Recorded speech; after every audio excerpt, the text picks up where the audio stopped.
pleasant day, everyone. In this new episode of Basic Talk, where we're going to tackle all about the instructional material. Let's watch, listen, and learn while being entertained. Good day, everyone. My name is Roland Mitsomo, and I am your broadcaster for today's video. And we will going to talk about the instructional materials. Come with me. First, we are going to define what is instructional materials. Instructional material is both a tangible or intangible things that will support or aid your teaching and learning process. And also, it could be a way or a technique in which you will deliver your lessons to your students efficiently. There are two approaches on selecting and adopting instructional materials. Number one is the teacher-centered approach. In teacher-centered approach, teachers adopt materials based on what they want, on what they believe that will benefit the students. This would disregard the students' knowledge, the strength, and the weaknesses of this content.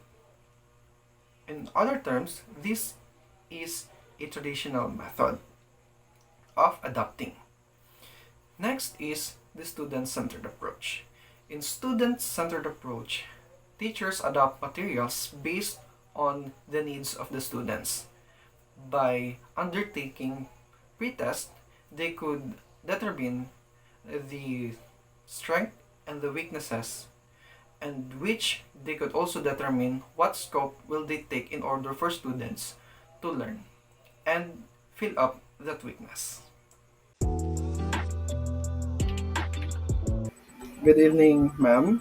I am Rogin Ansomo, currently taking the course of Bachelor of Secondary Education, majoring in English, and I am now a third year student. In fulfillment of our task, which is to interview an experienced language teacher, I am here virtually with you to ask some relevant questions regarding to instructional materials. This interview will not take long, and the questionnaires are few only. And also, the questions will be sequenced based on its complexity. And also, may I express in advance my gratitude for you, ma'am, for making such time with me as I conduct with you the interview. Before we start our interview, let me request you, ma'am, to please introduce yourself first. Good evening to you, Mr. Rogen Insomo. I am Miss Princess April Aresta. I am actually a teacher. Actually, I'm a major in science, but right now I'm handling English subjects, specifically in grade 8. Yes. So I am currently teaching at Carascal National High School. Ooh, Karska National That's it. High School. So, for your first question, ma'am, may I ask, in your own perspective, what is an instructional material?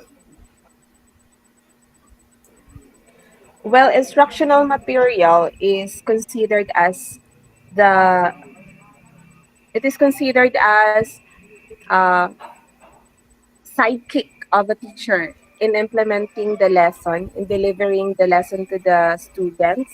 So it serves as guide and help for the teacher in order for him or her to really uh, effectively facilitate the learning of the students. So the instructional materials will serve as way, help, guide for the teacher. Yes.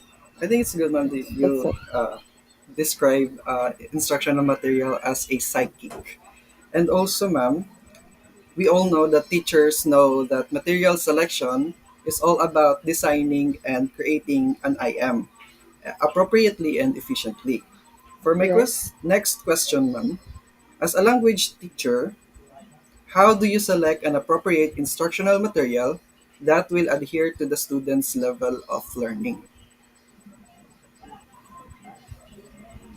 Okay, so in selecting instructional material, yes, of course, you have to consider the student's level of learning, I mean, level of thinking, Is the material suited to their abilities? And another thing also is you have to consider their multiple intelligences. Yes. So you have to make your instructional material, uh, there's no one size fits all instructional material. That's why we are encouraged to have instructional materials that can cater multiple intelligences of the students. Thank you for that, ma'am. Yes. For the next question, ma'am, do you have any techniques or tips that you can share with us on how to select an appropriate and efficient instructional materials? Okay, so with regards to selecting appropriate and efficient instructional materials, so as a teacher, what I can advise is first thing is to consider the abilities of the students. So you have to make sure that the instructional materials are suited to their intelligence, to their level of thinking. And then another thing also is you have to consider uh, if your material can boost interest, or is it interesting to the students, can it motivate the students. And lastly is you have to consider the availability of your resources. Is you have to consider materials that are readily available, and you can localize or improvise them. Yes. So, That's it. speaking of improvising instructional materials, ma'am, uh, there are also teachers who borrow ideas from other teachers and apply it to their instructional materials, and it is so called as material adaptation. For my next question, ma'am, how will you produce an adapted instructional material?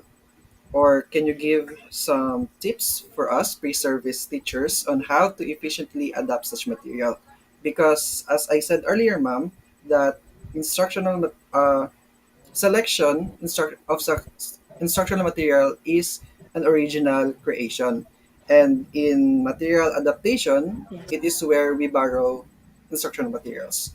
So again, my question, ma'am, is how will you produce or select an adapted instructional materials?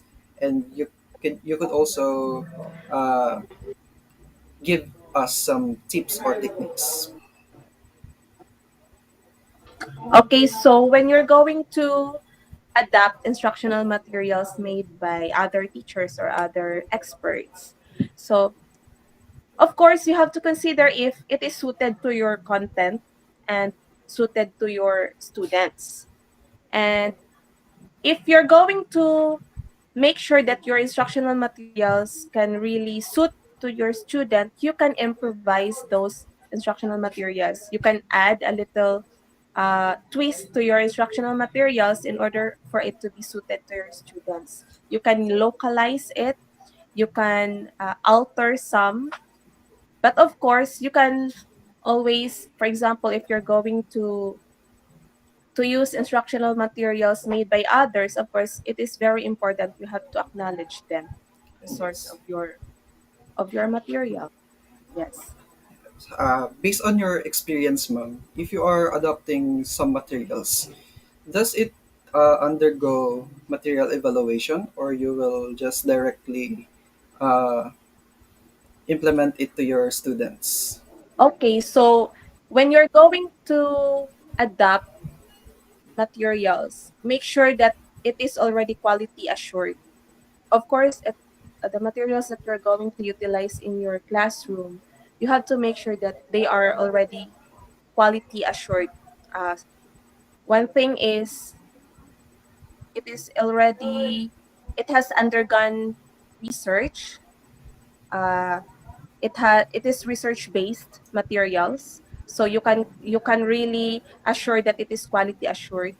Because if you're going to create something new, instructional material that is new, you're going to have an original instructional material. It should uh, undergo validation. It should Yes. undergo quality assurance. Yes, ma'am. And this is my last question, ma'am. Uh, you said Yes. earlier that we must adapt for us to efficiently teach to students. So why do you think teachers prefer adapting materials rather than sticking Yeah, to a provided course book, ma'am? come again. Why do you think the teachers prefer adapting materials rather than sticking to a provided course book? Course book, ma'am, is where it is a systematic content where it is the like the systematic guide for teachers. There are many lapses on course books that it has some many irrelevant information that is not suitable for the students. So why do you think uh, teachers prefer more to adopt or to use outside materials rather than sticking to the course book given? Okay. So because teachers know the students well, those already given, there are readily available materials given to teachers, especially handling, especially handling those in the public schools, public learners. So there are readily available instructional materials or textbooks. So teachers must, go beyond what is given to them so they can explore, because teachers know the students well. So we call it as uh, being resourceful enough to really try some other materials that the teacher thinks can effectively cater the learning of the students. So if the teacher thinks that the adapted material is more suited, so the teacher can utilize it Yes, thank you, rather ma'am. than the rather than what is available. Yes, thank you so much, ma'am, for those very essential information that you implied to me. And I hope I could apply Yes. it to my next journey as a pre-service teacher. And also, again, thank you, ma'am, for giving me such time, even though there are many challenges in our signals. And I think that's all Yes. for our virtual interview. Again, thank you, ma'am, and have a good night. Thank you.